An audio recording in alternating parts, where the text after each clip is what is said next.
월요일입니다. 새벽에 만난 하나님 오신 여러분들을 예수님의 이름으로 축복합니다. 그리고 환영합니다. 같이 기도하겠습니다. 좋으신 하나님, 오늘도 새 하루를 맞이합니다. 하나님, 이 하루를 정말 의미 있게 살고 싶습니다. 그리고 감사와 기쁨으로 살고 싶습니다.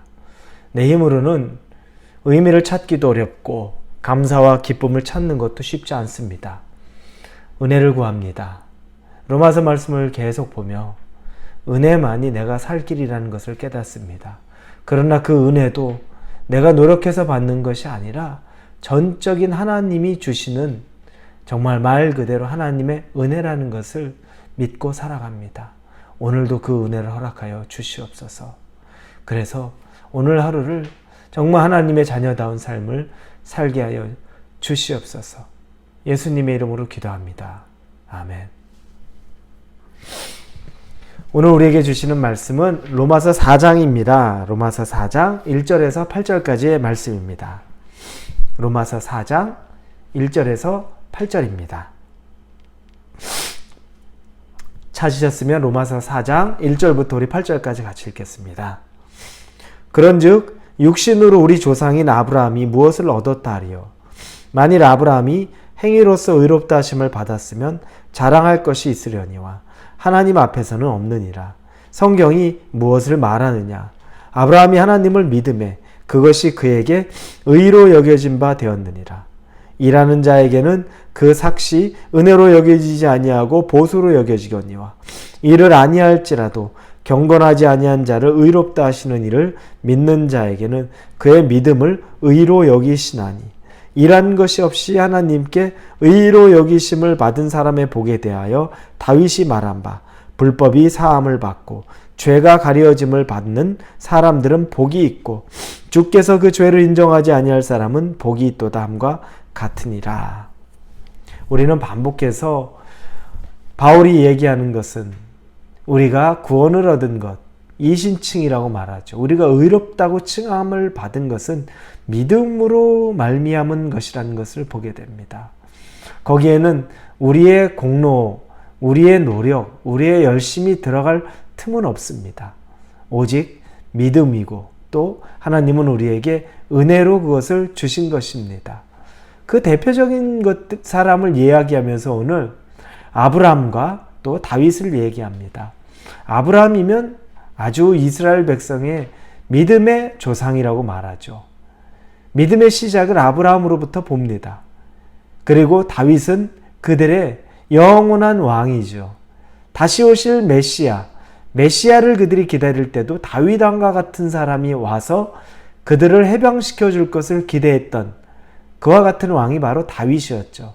즉 아브라함과 다윗은 그들에게 있어서 굉장한 의미가 있는 사람들입니다. 오늘 이 바울은 그 두 사람의 이야기를 예를 들어서 이야기를 하고 있습니다. 이제 비유를 들기 시작하는 거죠.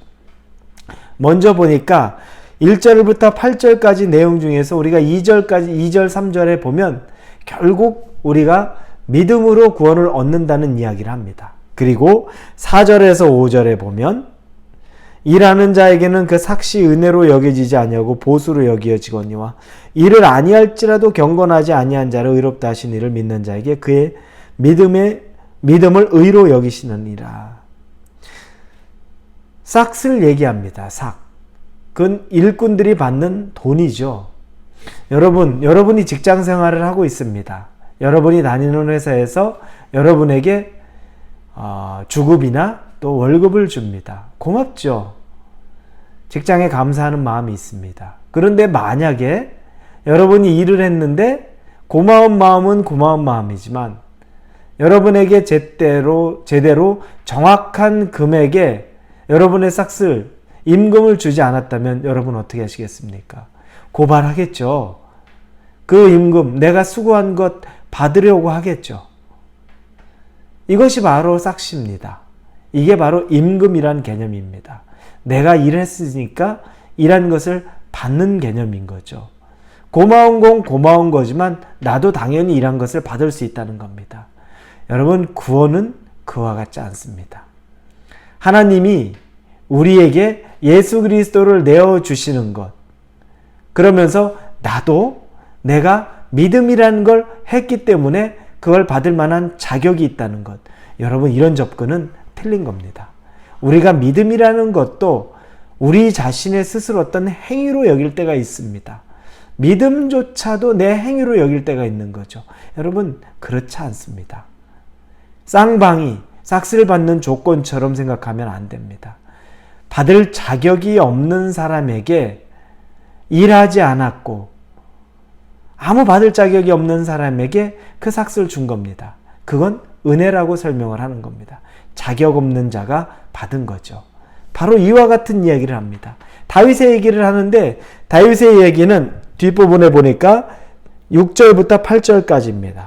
죄에 대해서 이야기하고 다윗은 하나님 앞에 심각한 죄를 지었었죠. 우리아의 아내 바세바를 취했습니다. 간음했습니다. 그리고 우리아를 죽였죠. 살인했습니다. 간음과 살인, 아주 중벌에 처해질 수밖에 없는 그 사람인데 하나님은 그의 죄를 또 사하여 주셨습니다. 사함받은 은혜를 다윗을 통해 죄 사함받은 은혜를 얘기합니다. 그리고 좀 더 본격적으로 아브라함을 이야기합니다. 그러기 위해서는 우리가 여러분 여러 가지 아브라함에 대한 그 사실로 한번 창세기로 돌아가야 될 필요가 있습니다. 창세기 12장에 보면 본격적으로 아브라함에 대한 이야기가 나옵니다. 그 전에 11장에 보니까 바벨탑 사건이 있죠. 인간의 교만의 죄가 얼마나 높아졌는지 하늘에까지 닿으려고 합니다. 그때 하나님은 아브라함을 통해 새로운 인류를 만들어가기를 원했던 겁니다. 사람은 그대로 있지만 당신의 사람들, 당신이 선택한 민족을 세우기를 원하셨던 겁니다. 그게 바로 아브라함입니다. 그리고 나서 12장에서 하나님이 아브라함에게 본토 친척 아비의 집을 떠나라고 말합니다. 그리고 가나안으로 가라는 것까지 말을 합니다. 아브라함이 그곳에 순종을 합니다. 그리고 나서 그곳에 15장에 보니까 하나님은 그 순종한 아브라함에게 언약을 맺죠. 아브라함과 언약을 맺습니다. 그에게서 나오는 몸의 사람에게 상속자를 주겠다는 겁니다. 이 15장에 나오는 이야기가 오늘 본문의 4장 3절에 보면 아브라함이 하나님을 믿음에 그것이 그에게 의로 여겨진 바 되었느니라. 이게 바로 창세기 15장 6절에 나온 말씀, 그 말씀입니다. 자, 그런데 여러분, 우리가 대표적으로 생각하는 아브라함의 순종, 믿음이라 그러면 어떤 것이 있을까요? 그의 아들 이삭을 모리아산에서 바치는 내용이 나옵니다. 21장에 이삭이 태어나고 22장에서 모리아산에서 그 아들 이삭을 바칩니다. 그때 하나님이 그 아들 이삭을 바치는 모습을 기뻐하시죠. 그리고 나서 26장에 보니까 또 이삭과 가뭄이 들었을 때 이 이집트로 애굽으로 내려가지 말라는 말씀을 합니다. 그때 아브라함이 그것에 또 순종을 합니다. 근데 여러분, 이 내용들을 쭉 보면서 우리가 시간차를 좀 생각해야 됩니다.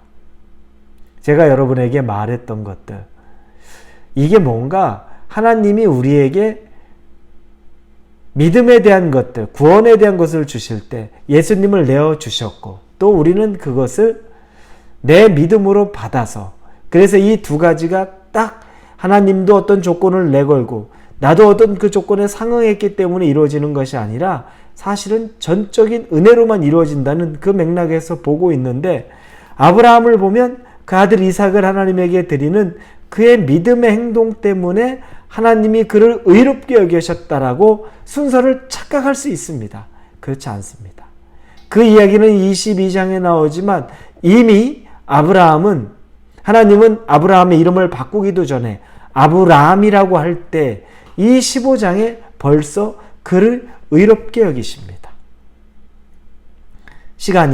행위가 따르기 이전에도 벌써 하나님은 그 아브라함에 대해서 가지고 있는 마음이 달랐다는 겁니다. 여러분, 이걸 볼 때 우리가 하나 생각해 볼 것이 있습니다. 아브라함이 순종이란 행위를 통해서 하나님에게 의롭게 되었다라고 하는 그 한 가지, 모리아산에서 이삭을 드리는 순종을 통해서 의롭게 되었다는 것 보다 그렇게 이해될 것이 아니라 하나님은 은혜로, 전적인 은혜로 아브라함을 불러서 축복했습니다. 이 인간을 다 새롭게 하기 위해서 아브라함이라는 사람을 택할 때 전적인 은혜로 그를 택한 겁니다. 아브라함이 뭐 대단한 모습이어서 성경에서 엄청난 의인이었기 때문에 하나님이 그를 부른 게 아니라 그냥 하나님은 은혜로 아브라함을 불렀습니다.